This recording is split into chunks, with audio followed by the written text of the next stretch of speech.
Subscribe कीजिए बाग बगीचा channel को और समय पे जानकारी पाने के लिए इस बेल आइकन को दबाएं। हेलो दोस्तों, स्वागत है एक बार फिर से मेरे चैनल बाग बगीचा में। मैं हूं अशरफ। दोस्तों, ये है फलों का राजा आम। इसे कौन खाना नहीं पसंद करता, हर कोई इसे बड़े चाव से खाता है।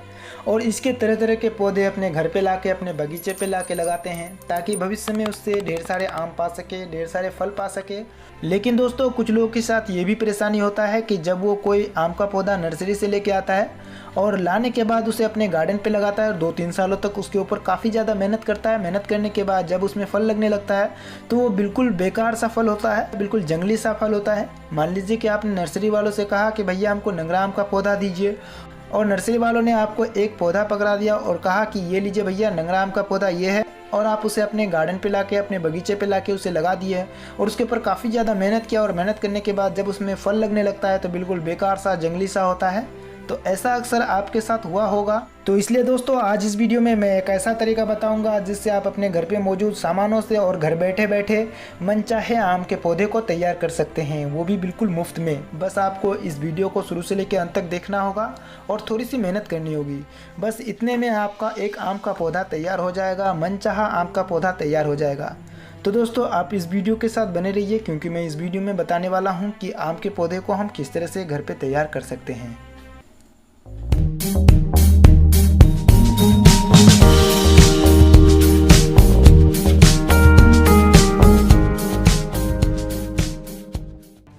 दोस्तों, एक फ्रेश आम के पौधे को तैयार करने का कई सारे तरीके होते हैं। उनमें से एक है गुठली कलम बांधने की विधि। इस विधि में जो हम आम को खाते हैं, उस आम से जो गुठली बचता है उसे हम ज़मीन पे लगा देते हैं या ऐसे ही उसे फेंक देते हैं, और लगभग 8 से 10 दिनों के अंदर उसमें से अंकुरन आना शुरू हो जाता है। और 1 महीने के बाद वो प्लांट 1 फीट तक का हाइट हो जाता है, और उसके बाद हम उसमें वी ग्राफ्टिंग के जरिए नया प्लांट को तैयार कर सकते हैं, मनचाहे प्लांट को तैयार कर सकते हैं। तो दोस्तों, ये तो मैंने आपको बहुत ही शॉर्ट तरीके से बता दिया। तो चलिए मैं आपको इसे प्रैक्टिकल करके दिखाता हूँ। तो सबसे पहले हमें चाहिए कुछ फ्रेश आम के पौधे। तो उसके लिए आप अपने आस पड़ोस में देख सकते हैं, आपके आस पड़ोस में काफ़ी सारे इस तरह के पौधे मिल जाएंगे, क्योंकि कुछ दिनों पहले हमने काफ़ी सारा आम को खाया था और आपने भी खाया होगा, और उसका बचा हुआ गुठली ऐसे ही इधर उधर फेंका हुआ होगा। तो आप चेक कर सकते हैं, उसमें से प्लांट्स निकल आए होंगे। तो आप उन सभी प्लांट्स को उठा के लेके आ जाइए।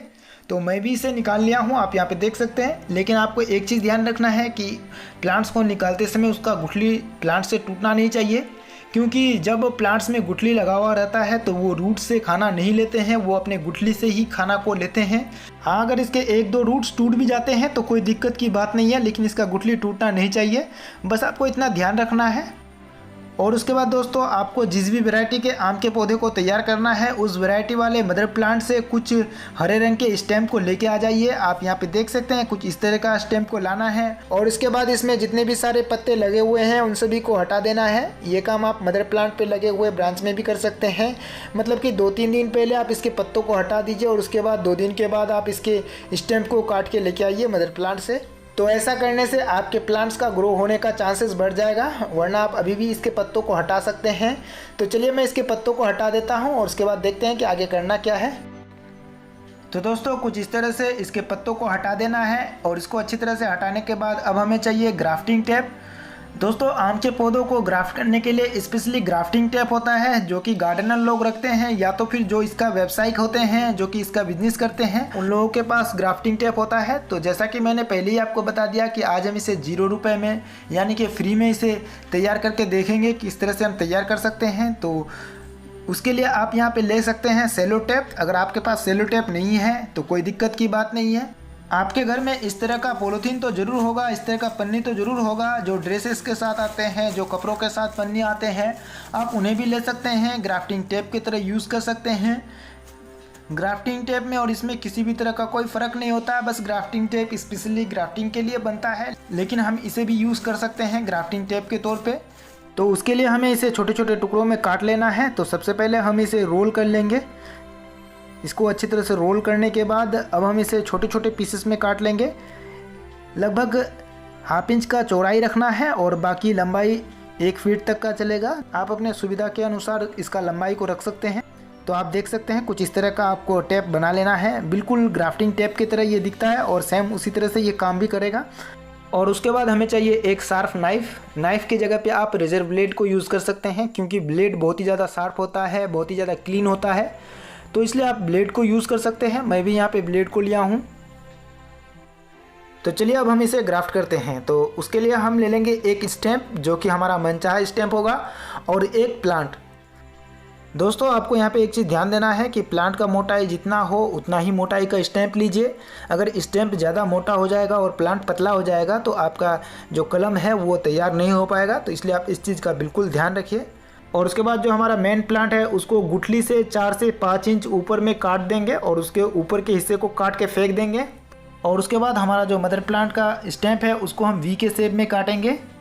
यहाँ पे दोस्तों आपको एक चीज़ ध्यान देना है कि कट बिल्कुल शार्प लगाना है। हो सके तो आप एक ही बार में इसका कट लगाइए। और उसके बाद इसको हाथ बिल्कुल भी नहीं लगाना है, क्योंकि अगर आप उसमें हाथ लगा देते हैं तो उसमें फंगस लग जाएगा और आपका कलमबंदी पौधे ख़राब हो जाएंगे। और स्टेम का जो कट है वो 1.5 से 2 इंच का होना चाहिए, ज़्यादा बड़ा भी नहीं चाहिए, ज़्यादा कम भी नहीं होना चाहिए। आप इस चीज़ को ध्यान रखिए। और उसके बाद हम स्टेम्प में जितना कट लगाएंगे उतने ही साइज का एक चीरा लगाना है हमारे मेन प्लांट के ऊपर, गुठली वाले प्लांट के ऊपर। और उसके बाद हमारा वी के शेप में काटा हुआ कटिंग को इसके अंदर डाल देंगे। और इसको इसके अंदर डालने के बाद इसे अच्छी तरह से हमें टाइट करके बांध देना है, उसी टेप से जिसको हमने अभी अभी बनाया था। तो उसी टेप से हमें इसे अच्छी तरह से बांध देंगे। यहाँ पे दोस्तों आपको बहुत ही मजबूती से इसे बांधना है। अगर ये लूज रह गया तो फिर ये जुड़ नहीं पाएगा और आपका प्लांट तैयार नहीं हो पाएगा। तो इसलिए आप इसे बहुत ही अच्छी तरह से बांध दीजिए। ये नहीं कि आप इसे रस्सी से बांध दें, इसी टेप से बांधना है, बस मजबूत जोर होना चाहिए। और इसके बाद आप इसे सॉइल में लगा दीजिए, चाहे आप इसे क्यारे में लगा सकते हैं, चाहे आप इसे पॉट में लगा सकते हैं। दोस्तों आप यहाँ पे सोचते होंगे कि मैंने इसे गुठली समेत ज़मीन से निकाला ही क्यों।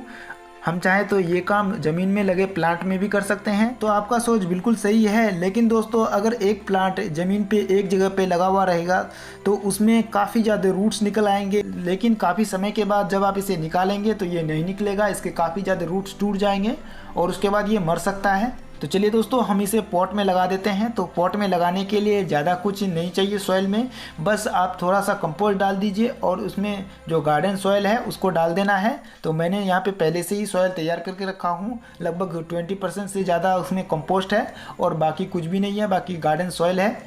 और इसको मैं पहले से ही मिक्स करके रखा हूँ ताकि वीडियो ज़्यादा लंबा ना हो। और उसके बाद हम इसे पॉट के बीचों बीच रख देंगे और सॉइल से चारों ओर से कवर कर देंगे और इसको अच्छी तरह से हम वाटरिंग कर देंगे। और इसको ऐसा करने के बाद आप इसे रख सकते हैं पॉली हाउस में, या तो फिर ऐसी जगह पे जहाँ पे इसके ऊपर डायरेक्ट सनलाइट ना पड़ता हो। आप किसी पेड़ के नीचे रख सकते हैं, किसी ठंडी जगहों पे रख सकते हैं। और इसको ऐसे रखने के बाद लगभग 8 से 10 दिनों के अंदर इसमें से अंकुर आना शुरू हो जाएंगे।